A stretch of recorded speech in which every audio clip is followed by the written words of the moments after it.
한 주 동안도 주의 은혜 안에 모두들 평안하셨습니까? 우리 앞뒤로 또 좌우에 계신 분들과 이렇게 인사하겠습니다. 영광의 면류관이 됩시다. 영광의 면류관이 됩시다. 영광의 면류관이 됩시다. 하나님을 예배하는 여러분들 모두에게 주의 은혜와 평강이 함께 하시기를 소망합니다. 우리나라는 봄이 되면 서울이나 지방 곳곳마다 벚꽃, 또 철쭉, 튤립, 장미 등 여러 축제가 곳곳에서 열리곤 합니다. 여러분들도 이런 축제 많이 다니고 계실까요? 가시는 분들도 계시고 또 시간이 없는 분들도 있을 것 같습니다. 전에 보니까 우리 권사님들도 이렇게 많은 축제 가운데 또 이렇게 가셔서 또 연예인들 오면 연예인들과 함께 찍은 사진을 또 이렇게 이렇게 올리시는 경우도 있는 것을 봤습니다. PPT 한 번만 보여주시가요. 저렇게 화창한 봄, 지금은 이제 여름이라 이런 꽃을 볼 수는 없지만 화창한 봄 날씨와 같은 저런 꽃의 축제를 가게 되면 우리의 기분도 참 좋겠죠. 그런데 이렇게 북적북적한 이유가 무엇 때문일까요? 아마도 이 꽃이 필 수 있는 기간이 짧기 때문에 축제의 그 기간 동안에 많은 사람들이 이 시간에 보지 못하면 내년에나 이제 볼 수 있게 되니까 거리가 멀고 또 사람들이 많다 하더라도 많이들 모여서 축제 가운데 함께하는 것 같습니다. 그런데 우리나라에 이러한 말이 있습니다. 화무십일홍. 혹시 여러분들 들어보셨는지 모르겠습니다.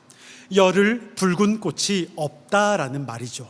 열흘이면 꽃이 시든다라는 내용입니다. 그만큼 축제 가운데 짧게는 열흘, 또 길게는 한 달이라는 시간이 될 수 있지만 그만큼 축제 기간이 짧기 때문에 많은 사람들이 그렇게 또한 몰려들 수밖에 없는 것 같습니다. 오늘 우리가 함께 읽은 이사야 28장의 본문에서도 화무십일홍이라는 말이 연상됩니다. 이사야 선지자는 사마리아를 향해 1절에서 쇠잔하는 꽃이라고 이야기를 합니다. 앞에서 말한 화무십일홍이라는 말처럼 사마리아 역시 화려하고 영광스러웠던 때를 지나 이제는 무너지게 될 것을 예고하고 있는데요. 우리 1절 말씀을 함께 읽어봅니다. 시작. 에브라임의 술 취한 자들의 교만한 면류관은 화 있을진저 기름진 골짜기 꼭대기에 세운 성이여 쇠잔에 가는 꽃 같으니 화 있을진저. 아멘. 1절을 보니 선지자는 사마리아의 성의 그 위치의 모습을 기름진 골짜기 꼭대기에 세운 성이라고 설명합니다. 실제 사마리아 성은 현재 남아있지는 않지만 무너진 유적의 위치를 통해 본다라면 산 위, 그리심산 위에 사마리아 성이 있었다라고 합니다. PPT 한 번만 보여주시가요. 잘 안 보일 수 있지만 왼쪽 위에 보면 붉은색으로 박스칸이 되어 있는데 이곳이 사마리아 성의 위치라고 합니다. 그리심산 위에 있었고 저곳과 함께 그 반대쪽에 있는 선이 또 에발산인데 그 밑에 있는 세겜이라는 지역이 있습니다. 저쪽 왼쪽 위쪽 산 정상의 윗부분에 사마리아 성이 있는데 다음 사진은 그 성에서 바라보는 풍경의 모습입니다. 저 멀리 에발산이 보이고 밑에 세겜 땅이 있습니다. 이곳에서 함께 이제 골짜기 가운데 또한 많이 풍성한 것들을 볼 수 있는 당시의 상황들을 조금 연상해서 생각해 볼 수가 있겠죠. 사마리아 성은 비옥한 골짜기를 내려다보는 저렇게 언덕 위에 세워진 아름다운 성이었다고 합니다. 1절의 말씀처럼 면류관은 산 꼭대기에 자리 잡은 사마리아 성 자체가 될 수도 있겠죠. 골짜기 전체를 내려다보는 왕관처럼 보였다는 뜻일 수도 있고 동시에 그 성을 다스리는 지도자들의 교만한 자기 영광을 나타내는 말이기도 했습니다. 대부분 면류관 하면 우리가 머리에 쓰는 관, 띠를 생각하게 되죠. 대표적인 게 마라톤이나 또한 운동 경기에서 승자에게 씌워주는 월계관, 승리관이 있습니다. 아니면 결혼식에서 신부의 머리에 씌우는 화관을 생각할 수도 있겠죠. 그런데 면류관은 일반적으로 왕관을 뜻합니다. PPT 한 번만 보여주시면 서양에서의 왕관은 왼쪽의 어떤 모습이 좀 더 강하겠죠. 그런데 동양에서는 오른쪽, 보통 왕들이 대관식이나 특별한 날에만 쓰는 어떤 저런 모자와 같은 것이 면류관과 동일한 표현이라고 합니다. 그러니까 그 면류관을 이사야는 오늘 본문에서 어떻게 이야기를 하냐면 쇠잔에 가는 꽃, 앞에서 꽃이 시드는 것처럼 그렇게 말라 또는 시들어가는 그러한 꽃이라고 불렀습니다. 지난주 설교 때도 말씀을 드렸지만 인간의 육체는 결국 죽을 수밖에 없고 한 줌의 흙으로 돌아갈 수밖에 없을 만큼 연약합니다. 또한 인간이 누릴 수 있는 부귀 영화나 또 바라고 소망하는 것, 우리가 원하는 바 역시도 영원한 것은 없습니다. 다 때가 있고 또한 그 때가 지나면 무너질 수밖에 없습니다. 그것처럼 사마리아 역시 특히 지도자들은 쇠잔해질 것이라 오늘 말씀하고 있습니다. 사마리아 지도자들은 술에 취해 흥청거리듯 자신들의 영광, 번영이 영원할 것처럼 여겼을지 모르겠지만 사실 그들의 그 면류관은 이미 시들해질 수밖에 없는 운명이었습니다. 왜냐하면 영원한 것은 없기 때문입니다. 이제 하나님은 그 교만했던 면류관이었던 사마리아가 시들해지도록 그들 스스로 가운데 타락의 길을 걷는 것도 있지만 하나님께서 시들도록 심판하겠다라는 메시지를 오늘 본문 가운데 말씀하고 있습니다. 누구를 통해서 시들게 하느냐? 바로 아수르를 통해 그렇게 하십니다. 오늘 읽은 본문에서는 아수르를 통해 했다라는 정확한 단어는 등장하지는 않습니다. 하지만 역사적으로 사마리아를 무너뜨렸던 아수르 제국, 아시리아 제국이 분명히 있었고 오늘 본문에 그것을 어떻게 설명하고 있는지 우리 2절 말씀을 함께 읽어보겠습니다. 시작. 보라, 주께 있는 강하고 힘 있는 자가 큰 물이 넘침같이 손으로 그 면류관을 땅에 던지리니. 아멘. 제가 군대 얘기를 참 많이 해서 여러분 죄송합니다.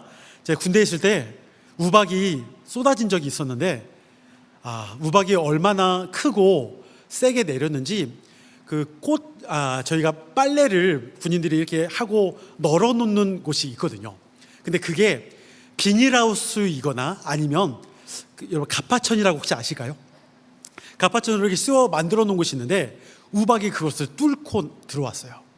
그러니까 그만큼 저 군대에 있을 때 그렇게 우박이 세차게 내려서 그렇게 찌그러질 정도로 실제로 저희가 이제 뭔가를 이게 세수대야죠.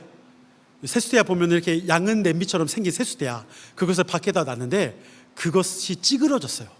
우박 때문에. 그러니까 그만큼 강한 우박이 여러분 내린 적이 있었는데 오늘 본문에 주께 있는 강하고 힘 있는 자가 쏟아지는 우박같이 파괴하는 광풍같이 큰 물이 넘침같이 손으로 그 면류관을 땅에 던져버린다라고 말씀하시는 하나님의 심판이 그 이스라엘 사마리아 성에 있게 된다라는 것을 예고하고 있습니다. 여러분, 인명피해뿐만 아니라 가축이나 땅의 재산 등도 엄청난 피해를 입을 수밖에 없게 되겠죠. 그런데 여러분, 단지 그것만 있을까요? 심지어 3절에서는 그 면류관을 땅에 던져 발로 밟게 하신다라고 말씀하십니다. 완전하게 모든 것이 짓밟히는 이방의 민족을 향해서 하나님께서 허락하신 그 이방의 민족들을 통해 북이스라엘, 사마리아가 완전히 짓밟히게 될 것을 말씀하십니다. 스스로 가장 높은 영광이라 생각했던 그 사마리아가 완전히 발에 밟히죠.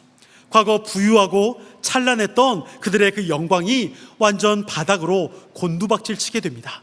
과거 이스라엘이 누리던 영광이 이제는 조롱과 멸시의 대상이 되어 버렸습니다.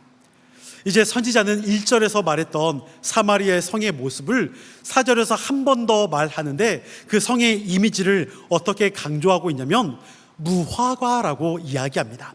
우리 4절 말씀을 함께 읽어보겠습니다. 시작. 그 기름진 골짜기 꼭대기에 있는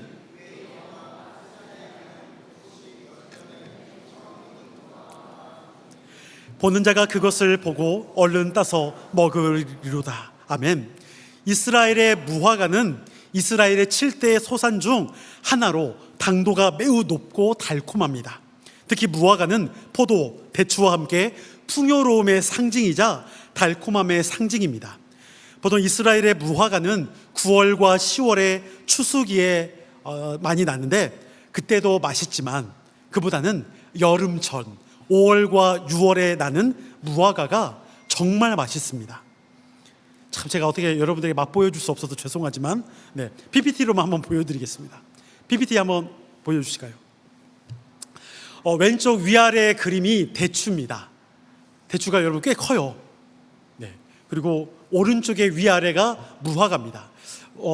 오른쪽 아래가 어떻게 보면 꽃감같이 생겼죠? 근데 이게 무화과를 말려서 꿰놓은 거예요. 저렇게 하나씩 떼서 먹을 수 있는데, 근데 당도가 워낙 세서 제가 알기로는 이스라엘에서도 주의를 주는 게 결코 몇 개 이상 먹지 말아라 라고 이야기를 합니다. 칼로리가 엄청 높습니다. 정말 답니다. 그런데 참 맛있는 이야기라도 죄송합니다. 더 배고파지고 점심시간인데, 요즘 여러분 우리도 무화과 철이지만 이스라엘의 무화과 대추는 비교할 수 없습니다. 정말 답니다. 여러분 사마리아 영광이 그렇게 오늘 본문 가운데 순식간에 가져간다라고 말씀합니다. 잘 익은 열매처럼 보였던 사마리아는 호시탐탐 노렸던 아수르에 의해 신속히 삼켜집니다. 그것도 언제 먹었는지 모를 정도로 속히 멸망하게 될 것을 뜻합니다. 그런데 놀라운 반전이 뒤에 5절 가운데 6절 가운데 말씀하는데요, 먼저 우리 5절 말씀을 함께 읽어보겠습니다. 시작. 그날에 만군의 여호와께서 자기 백성의 남은 자에게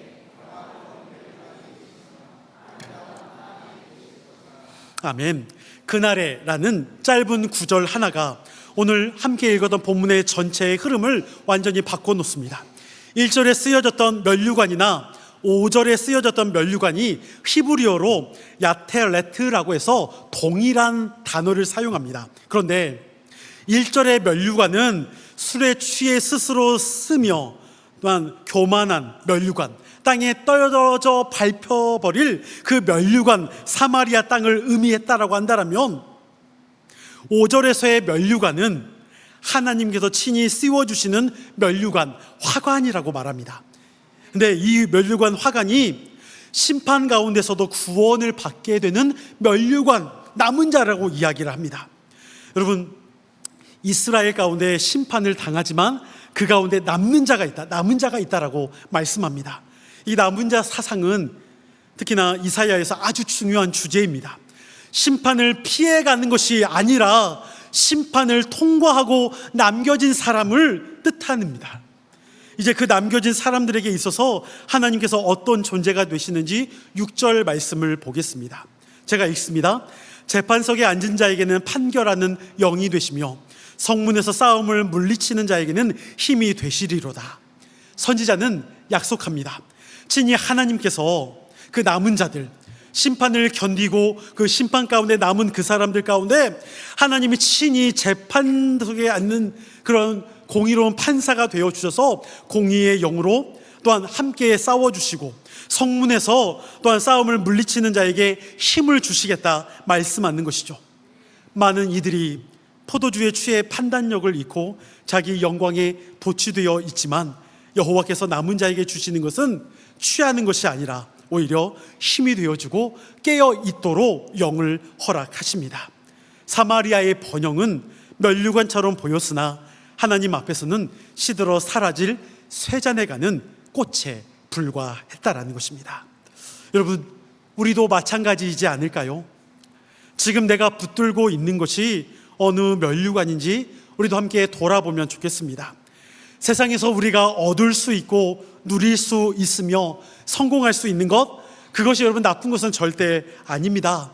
직함이든 성취든 안정이든 인정이든 재산이든 누릴 수 있고 또한 그걸 통해 우리가 나눌 수 있다라면, 우리가 좀 그렇게 살아갈 수 있다라면 얼마나 좋겠습니까? 다른 누군가에게 내가 가진 것을 풍성하게 나눌 수 있다면 더 행복한 것이죠. 그러나 그것이 설교 초반에 언급했던 화무 11홍, 바로 열흘밖에 피지 못하는 꽃처럼 그렇게 될 줄 모르고 우리에게 주어지는 것이 단지 내가 나만 행복하고 내가 누릴 수 있는 것으로만 술 취한 사람처럼 거기에만 도취되어 있다면 그것이 문제가 될 수 있다라는 것입니다. 사마리아의 진짜 문제는 번영이 문제가 아니라 그 번영이 영원할 것이라는 착각 또한 취함이었습니다. 모든 것을 주시는 하나님을 신뢰하고 하나님을 따름이 아니라 단지 그 자체만을 구하고 그것만을 의지하려는 그들의 마음의 상태, 그것에만 집중했던 그들의 욕심과 탐욕이 문제가 되었던 것이죠. 또한 우리가 반드시 기억해야 할 것은 하나님이 주시는 진짜 영광, 오늘 영광의 면류관이라고 말했던 그 면류관의 영광은 심판을 피해가는 사람에게 주어지는 것이 아닙니다. 그 심판을 통과하고 그 남은 자에게 주어진다는 사실을 기억해야 합니다. 죄송하지만 하나님께서 우리의 삶에서도 때로는 우리의 여러 가지 부분들, 내가 붙잡고 있는 것들 가운데 무너뜨리실 때가 있습니다. 그것이 때로는 우리에게 건강이 될 수도 있습니다. 때로는 내 사업이나 물질과 또 가족이나 사람들과의 관계, 진로와 미래, 여러 가지가 다 우리 일부가 무너질 때가 있습니다. 물론 그것이 나의 잘못, 내 죄로 인해서 무너질 때도 있고 하나님의 혼냄이 있을 수도 있지만 요한복음 9장에서는 우리의 죄가 아니라 하나님께서 하실 일이 또 하나님의 시험이 있을 수도 있다라고 말씀하십니다. 문제는 우리가 그것을 왜 그것이 있는지, 문제가 있는지, 어려움이 생겼는지를 알 수 없기 때문에 그거에 대한 불평과 불만과 또 우리의 마음이 편치 않다라는 것이죠. 우리는 피하고만 싶습니다. 우리에게 어려움이 나에게 닥치는 것을 원치 않습니다. 여러분 혹시 큰 어려움과 고난과 문제가 여러분들에게 오기를 원하는 분이 계신가요? 없습니다. 다 피하고 싶고 그것이 다 나를 넘어갔으면 좋겠습니다. 받아들이려고 하지 않습니다. 그런데 여러분, 우리에게는 시험과 문제, 어려운 상황이 늘 있습니다. 피해가지 않습니다. 하나가 터지면 연달아 두 개가 또한 있을 때가 있고요. 하나가 잘 해결됐다면 다음에 문제가 또 나를 찾아올 때가 있습니다. 그러니 그것이 우리가 받아들이기가 너무 어려운 것이죠. 그러니 고린도전서 10장 13절에서 바울 사도가 이렇게 말을 했습니다. 우리 고린도전서 10장 13절의 말씀을 함께 읽어보겠습니다. 시작. 사람이 감당할 시험 밖에는 너희가 당한 것이 없나니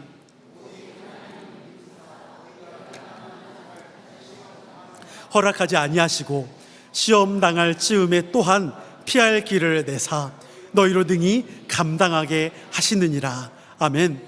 물론 하나님은 우리가 감당 못할 시험을 허락하시지 않는다라고 우리는 그렇게 생각하죠. 그런데 이 본문에서 우리가 주의해야 할 것이 무엇이냐면 피할 길을 내사 감당하게 하신다라고 하십니다. 그러니까 우리는 피할 길을 주신다라고만 생각하고 그것이 그냥 우리를 빗나간다라고만 생각할 수 있는데 그게 아닙니다. 피하기는 피하는데 내가 감당할 수 있을 만큼은 주신다는 거예요. 그러니까 고통과 고난의 문제가 나를 피해간다는 것이 아니라 우리가 감당할 수 있도록 주님이 인도해 가신다는 것이죠. 그렇다면 여러분, 오늘 본문 안에서 우리에게 말씀하시는 우리가 감당할 수 있는 것은 그냥 시들시들하면서 그 꽃이 그렇게 버려지고 하는 그러한 모습처럼 우리 가운데 우리도 절망과 고통 가운데 그냥 시들어버리고 넘어지고 이것이 아니라 우리가 감당할 수 있는 힘을 주시되, 하지만 고난과 문제와 어려움은 반드시 있고 그것을 견디며 우리가 살아가야 할 것을 말씀하고 있다는 것을 기억하시기를 소망합니다. 그리스도께서도 십자가를 짊어지기 위해 면류관을 쓰셨습니다. 그 면류관이 어떠한 면류관이었습니까? 가시 면류관입니다. 고통과 아픔의 상징이며 또한 로마 병사들은 유대인의 왕이라며 또한 조롱했던 그 상징이었습니다. 그렇게 누군가의 눈에는 예수님의 그 모습이 상처, 아니 실패, 놀림거리밖에 되지 않을 수 있습니다. 그 가시 면류관은 그런데 죽음을 담당하심으로 생명과 구원을 가져다 주시는 순종의 면류관이요, 승리의 면류관이며 영광의 면류관이 되었습니다. 예수님은 그 가시 면류관을 피하거나 또한 숨지 않았습니다. 오히려 자신의 생명을 바치면서까지 그 면류관을 쓰셨습니다. 우리도 그 가시 면류관을 피하지 않기를 바랍니다. 지금 시험을 지나가고 계십니까? 문제가 없는 사람, 고통이 없는 사람, 절망이 없는 사람 아무도 없습니다. 중요한 것은 이를 어떻게 이겨내느냐, 극복하느냐, 그 어려움 가운데서 우리가 승리할 수 있느냐입니다. 올해 표어가 그루터기의 생명이죠. 여러분, 나무도 그루터기만 남게 된다면 어떨까요? 배임을 당하게 되죠. 배임을 당하면 여러분, 나무는 흔히 우리가 생각할 때 죽었다라고 생각할 수밖에 없지 않을까요? 어떻게 보면 우리도 그렇게 많은 고통과 어려운 문제로 인해 배임을 당합니다. 근데 그 그루터기 안에 생명의 씨앗이, 그 싹이 나는 것처럼 배임을 당한 저와 여러분들 가운데도 다시 그리스도 안에서의 생명의 싹이 남으로 인해서 우리 가운데 주어지는 많은 어려운 문제, 또한 어려운 상황들, 그 모든 것을 우리가 피하는 것이 아니라 당당하게 그것을 극복하며 이겨낼 수 있기를 원합니다. 말씀을 맺습니다. 우리는 영광의 면류관만을 원할지 모릅니다. 그러나 그 영광의 면류관은 그냥 주어지는 것이 아닙니다. 주님이 주시는 영광 면류관은 심판을 피해가는 사람에게 주어지는 것이 아니라 그 절망과 어려움을 통과하고 남은 자에게 주어지는 것임을 기억하시기를 바랍니다. 오늘 저와 여러분에게 주어진 그 어려운 상황, 정말 힘들고 고통일 수 있는 그러한 문제 가운데서 다시 힘을 얻고 견디며 나아갈 때 그 가시 면류관이 그리스도께서 주신 영광의 면류관처럼 저와 여러분들 가운데 영광의 면류관이 되기를 소망합니다. 그 한 사람, 또 주님을 신뢰하고 붙잡고 나아가는 그 한 사람, 주님께서 원하시는 그 영광의 면류관이 저와 여러분이 되시기를 간절히 축원합니다.